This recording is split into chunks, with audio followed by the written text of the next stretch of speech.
إن الحمد لله نحمده ونستعينه ونستغفره ونعوذ بالله من شرور أنفسنا ومن سيئات أعمالنا من يهده الله فلا مضل له ومن يضلل فلا هادي له أشهد أن لا إله إلا الله وحده لا شريك له وأشهد أن محمدًا عبده ورسوله صلى الله تعالى عليه وآله وسلم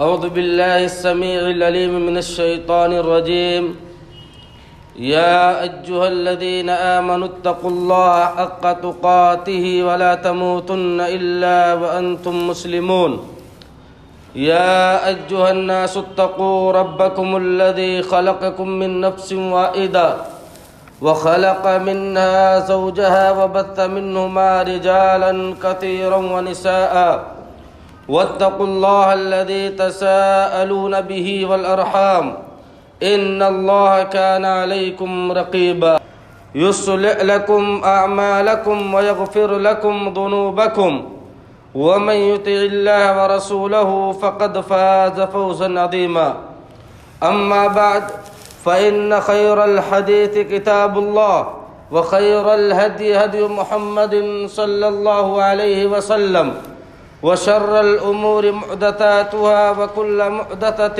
بدعة وكل بدعة ضلالة وكل ضلالة في النار قال الله سبحانه وتعالى في كتابه العزيز والفرقان الحميد قل إنما أنا بشر مثلكم يوحى إلي أنما إلهكم إله واحد فمن كان يرجو لقاء ربه فليعمل عملا صالحا ولا يشرك بعبادة ربه أحدا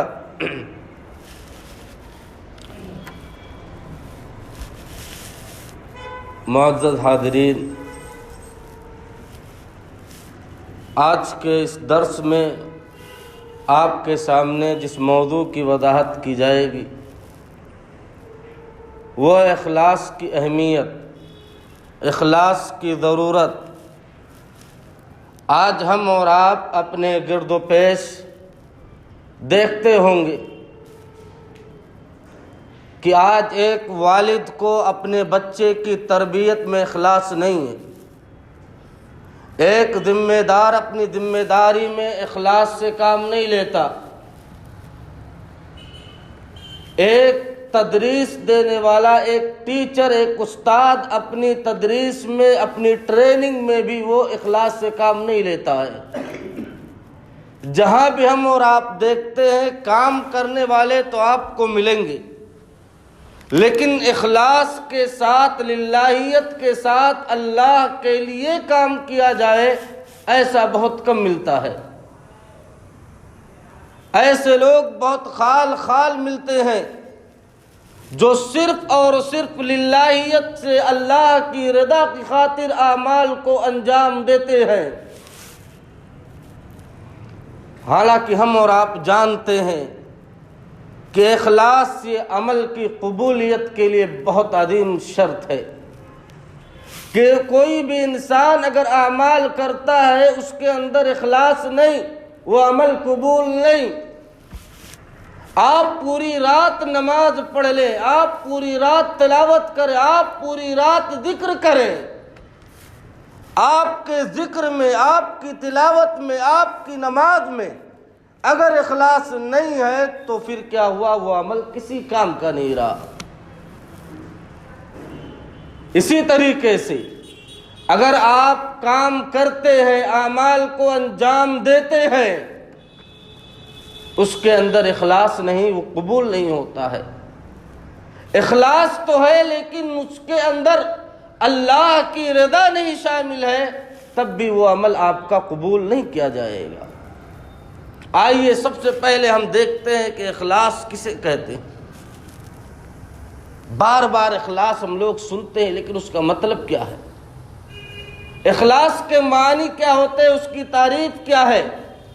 علماء نے اخلاص کے بارے میں لکھا ہے کہ عمل کو صرف اور صرف اللہ کی طرف پھیر دینا، عمل کو صرف اور صرف اللہ کی طرف پھیر دینا اور اسی سے قربت حاصل کرنا، جس میں کوئی ریا نہ ہو، کوئی شہرت نہ ہو، مال و دولت کی طلب نہ ہو، اور اس میں اللہ رب العالمین سے اجر و ثواب کی امید سے اس عمل کو انجام دیا جائے۔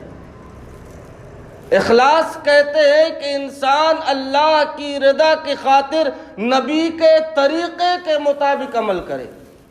ایک تو اللہ کی رضا، دوسری یہ کہ وہ طریقہ جس طریقے پر وہ عمل کر رہا ہے وہ پیارے رسول صلی اللہ علیہ وسلم کے طریقے کے مطابق، آپ کی سنت کے مطابق ہونا چاہیے۔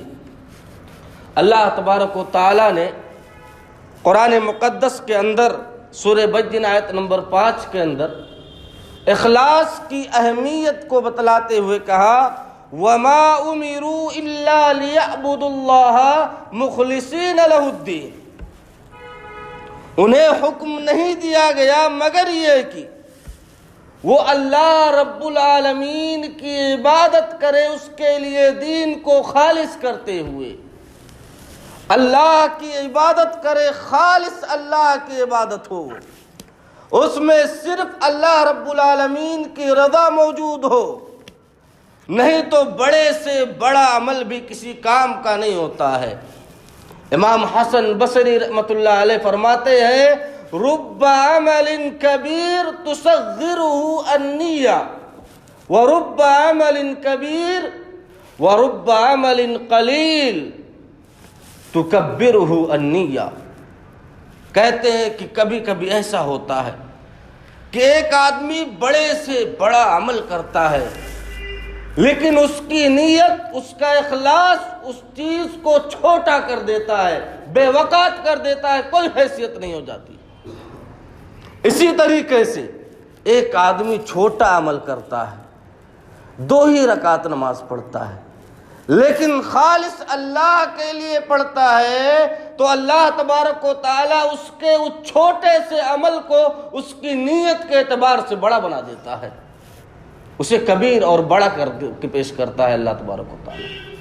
لہذا دین کو اللہ کے لیے خالص کر دینا یہ ایک مومن کی اور یہ اخلاص کی اہمیتوں میں سے ہے۔ اسی لیے اللہ تبارک و تعالیٰ نے، ہم اور آپ پڑھتے ہوں گے قرآن مقدس کو، سورہ انعام آیت نمبر 162 کے اندر اللہ نے فرمایا کہ پیارے رسول صلی اللہ علیہ وسلم کو مخاطب کرتے ہوئے کہ آپ کہہ دیجئے ان صلاتی و نسکی و محیایا و مماتی للہ رب العالمین، کہہ دیجئے میری نماز، میری قربانی، میرا اس دنیا میں زندہ رہنا، اس دنیا سے چلے جانا، یہ سب کا سب کے سبھی اللہ رب العالمین تیرے لیے ہے۔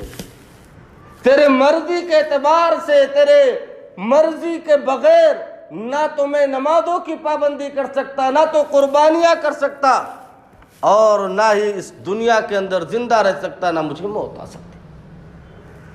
ہر چیز یہ اللہ رب العالمین کے لیے خالص ہونی چاہیے۔ انسان کا عمل، انسان کا ہر ایک لمحہ وہ اللہ رب العالمین کے لیے خالص ہونی چاہیے۔ اسی لیے ابھی آگے بتلایا جائے گا کہ انسان اس دنیا کے اندر جو جیتا ہے، چلتا پھرتا اٹھتا بیٹھتا ہے، یہاں تک کہ قضائے حاجت کو بھی اگر وہ انجام دیتا ہے اس میں بھی اس کو ثواب دیا جاتا ہے اگر اس کی نیت خالص ہو۔ زندگی کا ایک ایک لمحہ انسان کا اللہ کی عبادت میں گزرے گا اگر اس کے اندر اخلاص موجود ہو۔ اسی طرح اللہ رب العالمین نے فرمایا فَمَنْ كَانَ يَرْجُو لِقَاءَ رَبِّهِ فَلْيَعْمَلْ عَمَلًا صَالِحًا وَلَا يُشْرِكْ بِعِبَادَةِ رَبِّهِ أَحَدًا، جو یہ چاہتا ہے کہ اپنے رب سے ملاقات کرے تو اسے چاہیے کہ وہ عمل صالح کرے، نیک اعمال کو انجام دے، وَلَا يُشْرِكْ بِعِبَادَةِ رَبِّهِ أَحَدًا، اور اپنے رب کی عبادت میں کسی کو شریک نہ کرے۔ مطلب یہ ہے کہ اس کی عبادت اخلاص سے خالی نہ ہو، اس عبادت کے اندر اخلاص موجود ہو. اگر انسان کو اپنے رب سے ملاقات کی خواہش ہے تو اسے چاہیے کہ وہ اپنے اعمال میں اخلاص پیدا کرے. اسی طریقے سے پیارے رسول صلی اللہ علیہ وسلم نے اخلاص کی اہمیت کو بتلاتے ہوئے فرمایا کہ ثلاث لا یغل علیہن قلب مسلم، کہ 3 چیزیں ایسی ہیں جس میں مسلمان کا دل خیانت نہیں کرتا. 3 چیزیں ایسی ہیں جن میں مسلمان کا دل خیانت نہیں کرتا ہے. آپ نے فرمایا صلی اللہ علیہ وسلم اخلاص العمل للہ، کہ آدمی اپنے اعمال کو اللہ رب العالمین کے لیے اخلاص کے ساتھ انجام، صرف اللہ کی رضا اختیار کرتے ہوئے اگر وہ اپنے عمل کو انجام دیتا ہے تو اس کے اندر مسلمان کا دل کبھی بھی خیانت نہیں کر سکتا ہے. وَمُنَاسَعَةُ وُلَاةِ الْأَمْرِ، اور اپنے ذمہ داران کے ساتھ ناصحانہ برتاؤ کرتا ہے، ان کے خلاف لوگوں کو بھڑکاتا نہیں، اپنے ذمہ داروں کی برائیاں لوگوں سے نہیں بیان کرتا. اگر بیان کرنا ہی ہے تو اس ذمہ دار سے مل کر اس کی کمی کو، اس کی کوتاہی کو سامنے رکھ دیتا ہے. وَلُزُومُ جَمَاعَةِ الْمُسْلِمِينَ فَإِنَّ دَعْوَتَهُمْ تُحِيطُ مِنْ وَرَائِهِمْ، اور تیسری چیز یہ ہے کہ وہ مسلمانوں کی جماعت کو لازم پکڑ کے رکھتا ہے. مسلمانوں کی جو کمیونٹی ہوتی ہے، مسلمانوں کی جو سوسائٹی ہوتی ہے، اس سوسائٹی کے ساتھ چپکا ہوا انسان رہتا ہے، اس لیے کہ ان کی دعائیں اس جماعت کے ارد گرد گھومتی رہتی ہیں. لہذا انسان کو چاہیے کہ وہ اپنے عمل کے اندر اخلاص پیدا کرے. اسی طرح اچھی نیت کا، اچھے ارادے کا، اخلاص کا مقام کیا ہے؟ کہتے ہیں علماء کہ اخلاص یہ عمل کی روح ہے، یہ عمل کی بنیاد ہے، اساس ہے، بیس ہے کسی بھی عمل کو کرنے کے لیے. اسی لیے ہم اور آپ دیکھیں کہ محدثین علماء جب اپنی کتابوں کو شروع کرتے ہیں، اپنی کتابوں کو لکھتے ہیں، تو سب سے پہلے ایک حدیث ہے جو اسے لاتے ہیں. اکثر محدثین یہ کام پہلے کرتے ہیں. صحیح بخاری کے ہم اور آپ پہلی حدیث کو اچھے طریقے سے جانتے ہوں گے، جس کے راوی سیدنا عمر بن خطاب رضی اللہ تعالی عنہ ہیں.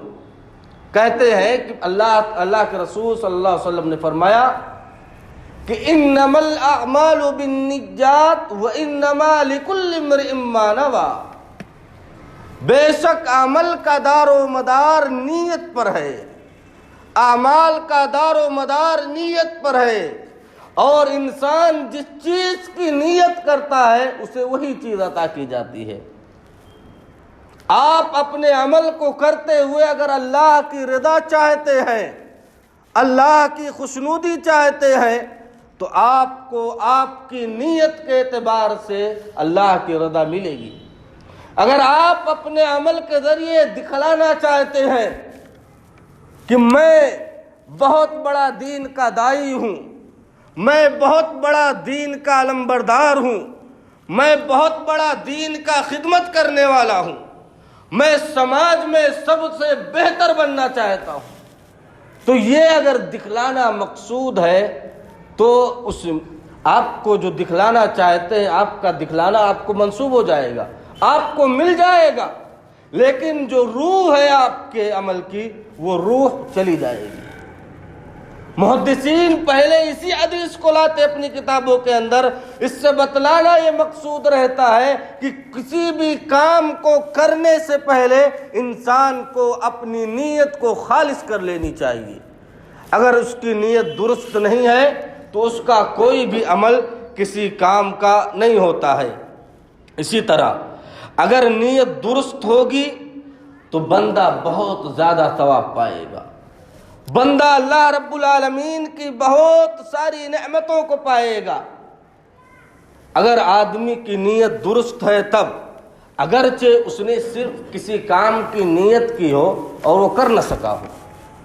میں نے نیت کی ہے کسی کام کی, کسی وجہ سے میں کر نہ سکا, تو اس کا بھی ہمیں اور آپ کو ثواب ملے گا. کیوں؟ اس لیے کہ پہ رسول صلی اللہ علیہ وسلم نے فرمایا وَإِذَا مَرِضَ الْعَبْدُ أَوْ سَافَرَ كُتِبَ لَهُ مِثْلَ مَا كَانَ يَعْمَلُ مُقِيمًا سَعِيًّا. ایک آدمی جب صحت و تندرستی اسے تھی, جب وہ اپنے گھر پر موجود تھا, تب وہ نمازوں کی پابندی کرتا تھا, نیک اعمال کرتا تھا. لیکن آج وہ بیمار ہو گیا ہے یا سفر میں چلا گیا ہے, جس کی وجہ سے اسے آدھی نماز پڑھنی پڑ رہی ہے, بیمار ہو گیا ہے, مکمل طور پر سجدے نہیں کر سکتا, مکمل طور پر جو ارکان نماز کے اسے ادا نہیں کر سکتا, تو کیا ایسے انسان کو پورا ثواب دیا جائے گا یا آدھا ثواب دیا جائے گا؟ تو پیارے رسول صلی اللہ علیہ وسلم نے فرمایا کہ ایسے انسان کو جو بیمار ہو جائے, جو سفر میں چلا جائے, تو اسے اسی طرح ثواب دیا جائے گا جو وہ سفر سے پہلے نماز پڑھتا تھا, مکمل نماز پڑھتا تھا, مکمل نماز کا ثواب ملے گا. اور اسی طرح بیماری سے پہلے جو تمام ارکان کی اچھی طریقے سے ادائیگی کے ساتھ نماز پڑھتا تھا, تو اس کی نیت کی وجہ سے اسے پورا ثواب ملے گا. اسی طریقے سے اگر کوئی انسان رات کو یہ نیت کر کے سو جائے کہ مجھے فجر میں اٹھنا ہے, صلاۃ فجر میں مجھے اٹھنا ہے, اب ہو سکتا ہے کسی وجہ سے اس کے اوپر نیند غالب آ گئی, اس کی نیت تو یہ تھی کہ میں صلاۃ فجر کو ادا کروں گا, لیکن اس کے اوپر نیند غالب آ گئی اور وہ نماز جماعت کے ساتھ ادا نہیں کر سکا. اس کے بعد میں وہ اٹھتا ہے, نماز کو پڑھتا ہے, تو بھی اسے اس کی نیت کی وجہ سے پورا کا پورا ثواب دیا جائے گا. یہ نیت کو خالص کرنے کا شریعت مطہرہ کے اندر فائدہ ہے. اسی طریقے سے پیارے رسول صلی اللہ علیہ وسلم نے فرمایا من سأل اللہ الشہادہ بصدق بلغہ اللہ منازل الشہداء وإن مات علی فراشہ. صحیح مسلم کی روایت ہے 1909 نمبر کی. کہتے پہ رسول صلی اللہ علیہ وسلم نے فرمایا جو کوئی انسان اللہ سے شہادت کا سوال کرے کہ بار الہ تم مجھے شہادت کا مرتبہ عطا فرما دے, اس کی نیت خالص ہو, تو پہ رسول صلی اللہ علیہ وسلم نے فرمایا کہ اگر اس نے سچے دل کے ساتھ یہ دعا کی ہے تو اللہ تبارک و تعالیٰ اسے شہادت کے مقام تک پہنچا دے گا, گرچہ وہ اپنی بستر کے اوپر موت پائے. یہ انسان کی نیت کا ثواب ہے کہ اس کے اندر یہ نیت تھی کہ اللہ جب بھی تیرے دین کو ضرورت پڑے گی میں تیرے دین کے لیے خدمت کروں گا, جہاد کروں گا, اور اسے وہ موقع نہیں مل سکا, وہ اپنے بستر پر ہی موت پا گیا, تب بھی اسے شہیدوں کا اجر دیا جائے گا. یہ نیت کی برکت ہے اور نیت کا یہ ثواب ہے. اسی طریقے سے پیارے رسول صلی اللہ علیہ وسلم نے ایک اور چیز فرمائی کہ اذا انفق الرجل على اهله يحتسبها فهو له صدقہ, کہ اگر کوئی انسان اپنی اولاد پر, اپنے گھر والوں پر خرچ کرتا ہے اور وہ امید رکھتا ہے کہ اس کے ذریعے سے مجھے ثواب دیا جائے گا, اس کے ذریعے مجھے اجر ملے گا, تب بھی وہ اسے صدقہ کیا جائے گا, یعنی وہ صدقہ ہو جاتا ہے. یعنی انسان کی اپنی ذمہ داری تھی, انسان کی اپنی یہ ذمہ داری تھی کہ اپنے بچوں کی پرورش کرے, اپنے اہل و عیال کو کھلائے پلائے, یہ اس کی ذمہ داری تھی. لیکن اگر اس ذمہ داری کے اندر اخلاص ہے, اجر کی امید اللہ تبارک و تعالیٰ سے رکھتا ہے, تو اللہ تبارک و تعالیٰ اس اجر کی بنیاد پر, اس نیت کی بنیاد پر اللہ اسے جو ہے صدقے کے طور پر لیتا ہے اور صدقہ بنا دیتا ہے اس کے اس خرچ کو. اسی طریقے سے اخلاص کا فائدہ ہم اور آپ جانتے ہیں کہ اخلاص انسان کو اللہ کے عذاب سے بچاتی ہے، اخلاص انسان کی زندگی میں برکت دیتی ہے، اخلاص انسان کو انسان بناتی ہے۔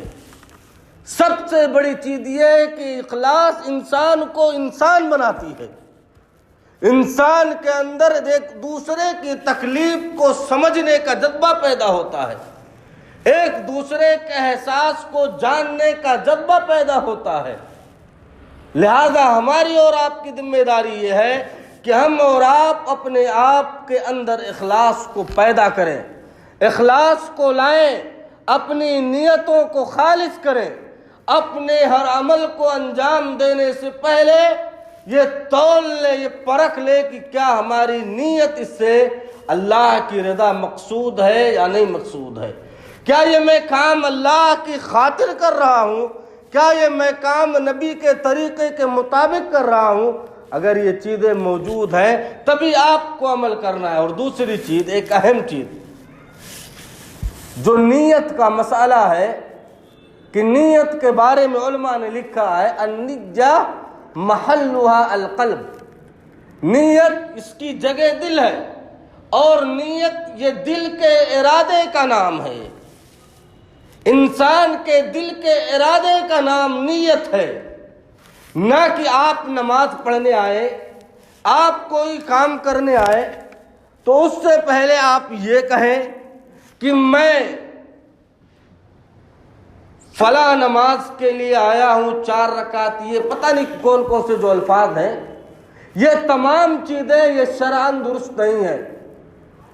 علماء احناف بھی اس کے قائل ہیں، خصوصاً ملا علی قاری الحنفی پاکستانی عالم ہے، انہوں نے باقاعدہ لکھا ہے کہ نیت یہ دل کے ارادے کا نام ہے، نہ کہ زبان سے ادا کرنے کا۔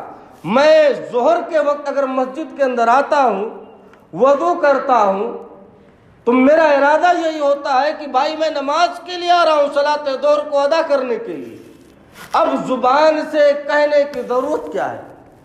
زبان سے کہہ کر ہم اپنے عمل کو برباد کر دیتے ہیں، اپنی نماز کو برباد کر دیتے ہیں، اپنی نماز کو ہم ضائع کر دیتے ہیں۔ اس لیے اللہ نے قرآن کے اندر فرمایا عاملۃ ناصبہ، عمل کرنے کے بعد بھی تھکے ہوئے ہوں گے، بے وقات ان کے اعمال ہوں گے، ان کے عمل کی کوئی حیثیت نہیں ہوگی۔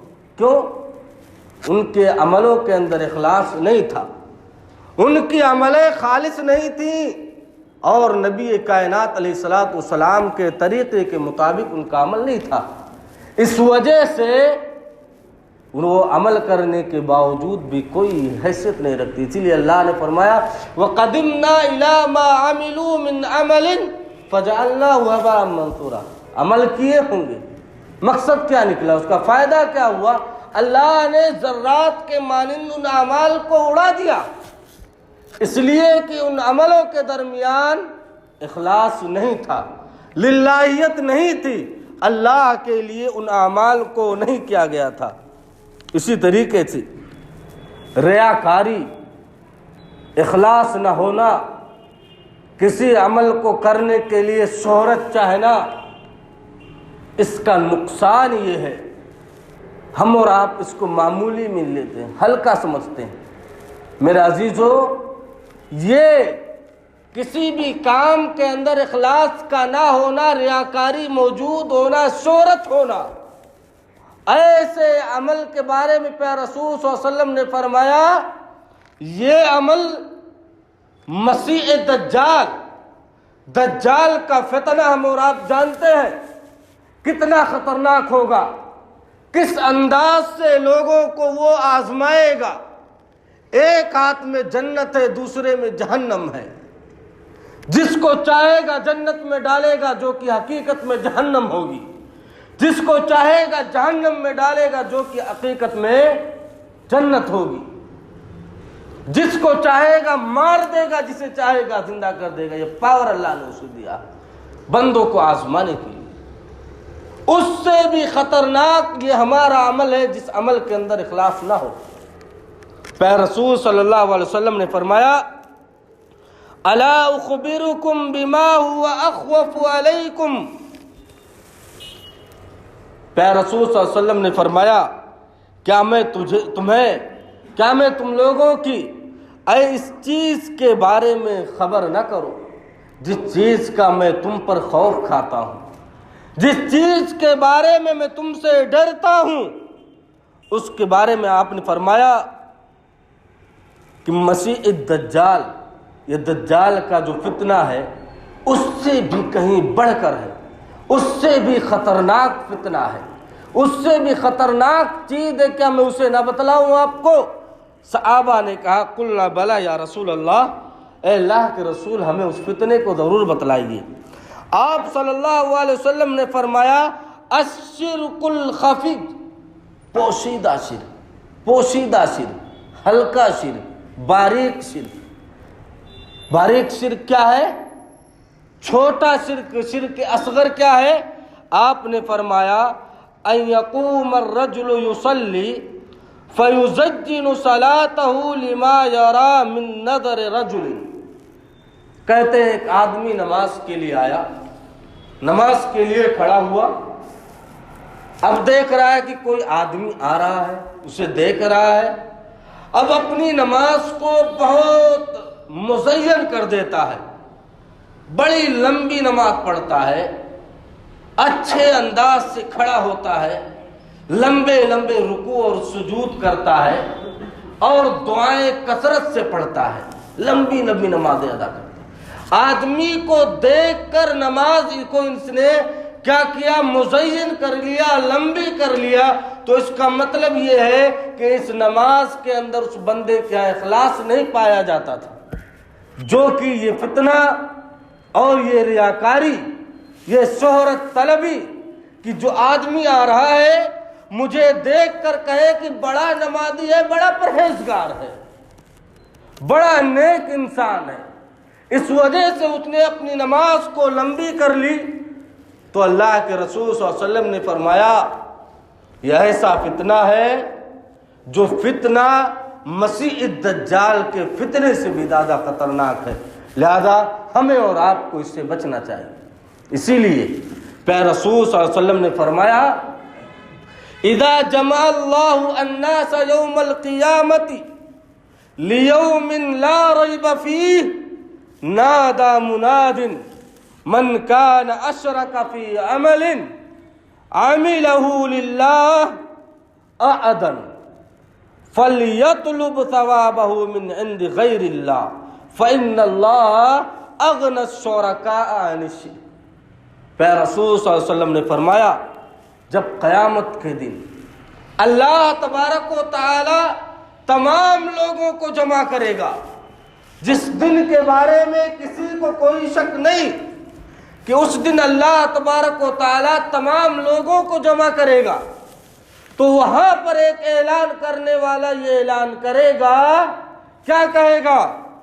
من کان اشرک فی عمل عملہ للہ احدا، جو انسان اپنے کسی اس عمل کے اندر جو عمل صرف اللہ کے لیے کیا جاتا تھا کسی دوسرے کو شریک کیا ہے، فَلْيَطْلُبْ ثَوَابَهُ مِنْ عِنْدِ غَيْرِ اللَّهِ، آپ جائیں جس کے لیے آپ نے عمل کیا تھا اس سے ثواب حاصل کریں، جس کو دکھانے کے لیے آپ نے عمل کیا تھا آپ اس سے ثواب حاصل کریں، اس لیے کہ اللہ تبارک و تعالی شریک کرنے والوں کے شرک سے دور ہے، بے نیاز ہے، اسے کوئی وقات کوئی اہمیت ان لوگوں کی نہیں ہے۔ جو عمل اللہ کے لیے خالص کیا جائے اس عمل کے اندر اللہ کے علاوہ کسی دوسرے کو شریک کرتے ہیں تو ایسے عمل کی ضرورت اللہ تبارک و تعالیٰ کو نہیں، لہذا ہمیں اور آپ کو چاہیے کہ اپنے اعمال کے اندر ریا کو ختم کریں، شہرت نہ ہو، دکھلاوا نہ ہو، ایک دوسرے کے مابین سبقت کا معاملہ ریا کی صورت نہ اختیار کر جائے، اس سے ہمیں اور آپ کو بچنا چاہیے۔ اسی طریقے سے ریاکاری کے بارے میں ابھی شیخ کے ذریعے سے آپ لوگوں نے سنا کہ اللہ تبارک و تعالیٰ کس طریقے سے عذاب دے گا۔ اللہ سبحانہ و تعالیٰ وہ لوگ جو ریاکاری کے لیے اپنے عمل کو انجام دیتے ہیں انہیں کس طریقے سے اللہ عذاب دے گا۔ قیامت کے دن سب سے پہلے جن لوگوں سے جہنم بھڑکایا جائے گا، جن لوگوں کے ذریعے سے جہنم کو بھڑکایا جائے گا، وہ 3 قسم کے لوگ ہوں گے۔ ہم اور آپ نے ابھی سنا ہے اسے۔ کون ہوگا؟ ایک عالم صاحب ہوں گے، قرآن کے سچے اور پکے عالم ہوں گے، ایک مالدار ہوں گے، اور تیسرے کون ہوں گے؟ ابھی بتلایا گیا ہے۔ تیسرے کون ہوں گے؟ جی شہید ہوگا، اللہ کے راستہ میں شہید ہونا۔ بتائیے، اتنا بڑا کام کرنے والے، اتنی بڑی نیکی کو انجام دینے والے، ان سے جہنم کو سب سے پہلے قیامت کے دن اللہ بھڑکائے گا۔ ہماری اور آپ کی کیا حیثیت رہ جاتی؟ ایک عالم ہوگا، قرآن پڑھانے والا، قرآن کی تعلیم دینے والا، لوگوں کے عقیدے کی اصلاح کرنے والا، لوگوں کو دین سکھلانے والا، اس سے جہنم کو بھڑکایا جائے۔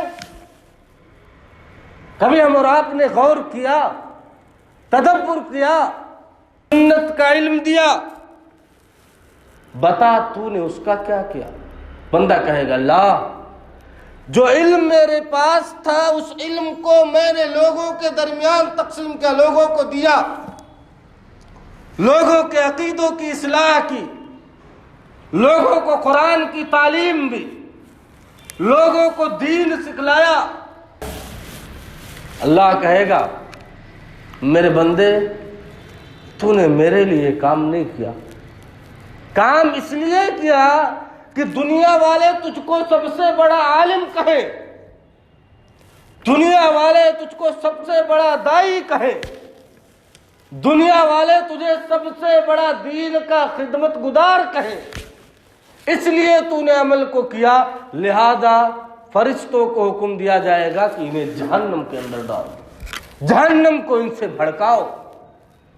ایک مالدار ہوگا، بہت سخاوت کرنے والا بندہ ہوگا، لوگوں کے اوپر بہت خرچ کرنے والا، بیواؤں کی پرورش کرنے والا، یتیموں کا مالی ہوگا، یتیموں کی کفالت کرنے والا ہوگا، اور سوشل ورک کے، خدمت خلق کے، خدمت انسانیت کے جو بھی کام ہوں گے سب میں پیش آئے گا، سب سے پہلے اسی کا نام ہوگا۔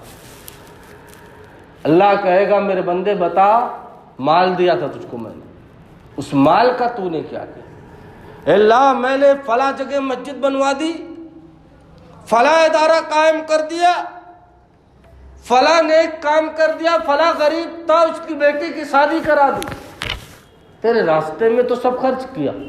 اللہ کہے گا میرے بندے تو جھوٹ بول رہا، کذبتا، تو نے جھوٹ بولا ہے، تیرا مقصد یہ نہیں تھا کہ اللہ کی رضا کی خاطر تم مال کو اللہ کے راستے میں لگا، بلکہ مقصد یہ تھا کہ تجھے امیر کہا جائے، تجھے مالدار کہا جائے، تجھے اللہ کے راستے میں سب سے زیادہ خرچ کرنے والا کہا جائے، تجھے اس دنیا کا سب سے بڑا ڈونیٹر کہا جائے، ڈونیٹ کرنے والا کہا جائے۔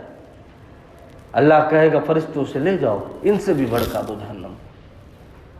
اسی طریقے سے آخری جو ہم اور آپ جانتے، شہادت، کتنا عظیم مقام، کتنا عظیم مرتبہ ہے اس شہادت، جس میں امت کے صلحاء، اچھے لوگ ان پر رشک کریں گے، دین کے لیے اپنے آپ کو قربان کر دینا، اپنی جائیداد کو قربان کر دینا، اپنی جان تک کو بھی اللہ کے حوالے کر دینا۔ پتہ ہے کتنا عظیم کام ہے۔ آج اس انسان کو جہنم میں ڈالا جائے، کیوں؟ وجہ یہ ہے کہ اس نے اللہ کے راستے میں جو شہادت حاصل کی ہے وہ در حقیقت اللہ کے راستے میں نہیں ہے۔ کیوں؟ وجہ یہ ہے کہ مسلمانوں کے مقابلے میں جو ہے جو فوج ہے، ان سے اس لیے لڑتا ہے کہ تاکہ اسے بہت بڑا جنگجو کہا جائے کہ سب سے زیادہ اگر کسی نے کافروں سے وار کیا ہے، کافروں سے مقابلہ کیا ہے تو فلاں شخص نے کیا ہے۔ اس لیے ایسے انسان کو بھی اللہ جہنم میں ڈال دے گا۔ یہ صرف 3 ہی لوگ نہیں ہوں گے، بلکہ 3 قسم ہے۔ یہ 3 لوگ نہیں ہوں گے، بلکہ اس کیٹیگری میں جو لوگ آئیں گے سب اس میں شامل ہیں، کوئی نہیں بچنے والا، چاہے وہ چھوٹا ہو بڑا ہو، چھوٹا عالم ہو بڑا عالم ہو، چھوٹا مالدار ہو بڑا مالدار ہو، چھوٹے درجے کا شہید ہو یا بڑے درجے کا شہید ہو، سب اس میں شامل ہیں۔ اسی طریقے سے اس دنیا کے اندر ذلت و رسوائی، مسلمانوں کو جو شکست ملتی ہے، مسلمانوں کو جو ذلت و رسوائی ملتی ہے، اس کی ایک اہم وجہ یہ ہے کہ ان کے عملوں کے اندر اخلاص نہیں ہے، وہ اپنے کام کو اخلاص کے ساتھ انجام نہیں دیتے ہیں۔ پیارے رسول صلی اللہ علیہ وسلم نے فرمایا من سمع سمع اللہ بہ ومن یرائی یرائی اللہ بہ۔ پیارے رسول صلی اللہ علیہ وسلم نے فرمایا جو شخص شہرت کے لیے کوئی عمل کرے گا تو اللہ تبارک و تعالی اس کے عیوب کو، اس کے عیب کو ظاہر کر دے گا، اور اسی طریقے سے جو دکھاوے کے لیے کوئی عمل کرے گا تو اللہ تبارک و تعالی ایسے لوگوں کو رسوا اور ذلیل کر دے گا۔ لہذا ہمیں اپنے عملوں کو اخلاص کے ساتھ انجام دینا ہے، اپنے عملوں کے اندر سے ریا کو نکالو۔ آج رونا روتے ہو، آج ہم اور آپ رونا روتے ہیں، مسلمان ستائے جا رہے ہیں، مسلمان ہر جگہ ذلت و خواری کی زندگی گزار رہے، انہیں کہیں فتح نہیں ہے۔ میرے عزیزو، اپنے دل کو فتح کرو، پہلے اپنے دل کے اندر اخلاص پیدا کرو، اپنے عمل کے اندر اخلاص لاؤ، اپنی دعاؤں کے اندر اخلاص لاؤ، اپنی نمازوں کے اندر اخلاص لاؤ، اپنی کمائی کے اندر اخلاص لاؤ، دھوکے سے بچو، دھوکہ دڑی مت کرو، اپنی زندگی کے ایک ایک لمحے کو اخلاص کے ساتھ انجام دو۔ اللہ کی قسم کھا کے کہا جا سکتا ہے، پیارے رسول کی حدیث جھوٹی نہیں ہو سکتی ہے، آپ کو عزت ملے گی، آپ کو سرخروئی ملے گی، آپ کو کامیابی ملے گی۔ اسی طریقے سے ایک اور چیز ریاکاری، یہ ہم اور آپ جانتے، بتلایا گیا، شکست ملتی ہے، آدمی کبھی جیت نہیں سکتا، ہارا ہوا رہتا۔ پیارے رسول صلی اللہ علیہ وسلم نے فرمایا انما ینصر اللہ ہذہ الامۃ بضعیفها بدعوتہم وصلاتہم واخلاصہم۔ ابن حبان کی روایت ہے۔ پیارے رسول صلی اللہ علیہ وسلم نے فرمایا کہ اللہ تبارک و تعالی اس امت کی مدد کرتا ہے، اللہ اس امت کی مدد کرتا ہے اس کے کمزوروں کے ذریعے سے۔ کیسے؟ ان کی دعاؤں کے ذریعے سے، ان کی نمازوں کے ذریعے سے، ان کے اخلاص سے اللہ تبارک و تعالی اس امت کی مدد کرتا ہے۔ لہذا اپنے کسی عمل کو انجام دینے سے پہلے ہماری اور آپ کی ذمہ داری یہ ہے کہ ہم اور آپ اپنے عمل کے اندر اخلاص پیدا کریں، اپنے عمل کو خالص اللہ تبارک و تعالیٰ کے لیے کریں۔ لہذا ضرورت اس بات کی ہے ہم ان اسباب کو اپنائیں جن سے ہمارے اندر اخلاص ہے۔ کیسے آئے گا آپ کے اندر اخلاص؟ آپ کوئی بھی کام کریں، کوئی بھی عمل کریں تو اس سے پہلے دیکھ لیں آیا یہ عمل، اس عمل کے ذریعے میں اللہ کی رضا چاہتا ہوں کہ نہیں چاہتا، آیا یہ عمل ہمارے لیے جو کر رہا ہوں مفید ہے کہ نہیں مفید ہے، یہ عمل شریعت کے مطابق ہے کہ نہیں ہے، یہ ہمیں اور آپ کو دیکھنا ہے۔ اگر صرف 2 چیزوں کو ہم اور آپ اپنا لے گئے، صرف 2 چیز، کسی تیسری چیز کی ضرورت نہیں ہے، کہ آپ عمل کرتے وقت یہ دیکھ لے کہ اس عمل کو کرنے سے کیا میں اللہ کی رضا چاہتا ہوں یا نہیں چاہتا ہوں۔ اگر آپ اللہ کی رضا چاہتے ہیں اس کے بعد یہ دیکھ لے یہ عمل پہ رسول صلی اللہ علیہ وسلم کے طریقے کے مطابق ہے کہ نہیں ہے۔ اگر یہ دونوں چیزیں موجود ہیں تب آپ عمل کیجئے، انشاءاللہ وہ عمل ہمارے اور آپ سب کے لیے کارگر ہوگا۔ یہ پہلا درس تھا، اس لیے آج مختصر، انشاءاللہ باقی آگے جو درس ہوں گے وہ تفصیل کے ساتھ ہوں گے۔ یہ مختصر کیا گیا ہے۔ اللہ رب العالمین سے دعا ہے کہ بار الہ ہم تمام لوگوں کو کہنے اور سننے سے زیادہ عمل کی توفیق عطا فرما۔ اے بار الہ ہمارے عملوں کے اندر اخلاص پیدا کر دے۔ اے اللہ ہمارے ذمہ داروں کی ذمہ داری ادا کرنے میں اخلاص پیدا کر دے۔ اے بار الہ ہماری نمازوں کے اندر اخلاص پیدا کر دے۔ اے بار الہ ہمارے زندگی کے ہر عمل کے اندر اخلاص پیدا کر دے۔ اے بار الہ ہم میں سے جو مریض ہیں ان کے لیے شفائے کاملہ اور عاجلہ عطا فرما۔ اے بار الہ جو ہم میں سے اس دنیا سے چلے گئے ہیں، اے بار الہ تو ان کو کروٹ کروٹ چین و سکون عطا فرما۔ آمین۔ تقبل یا رب العالمین۔ وآخر دعوانا ان الحمدللہ رب العالمین۔ السلام۔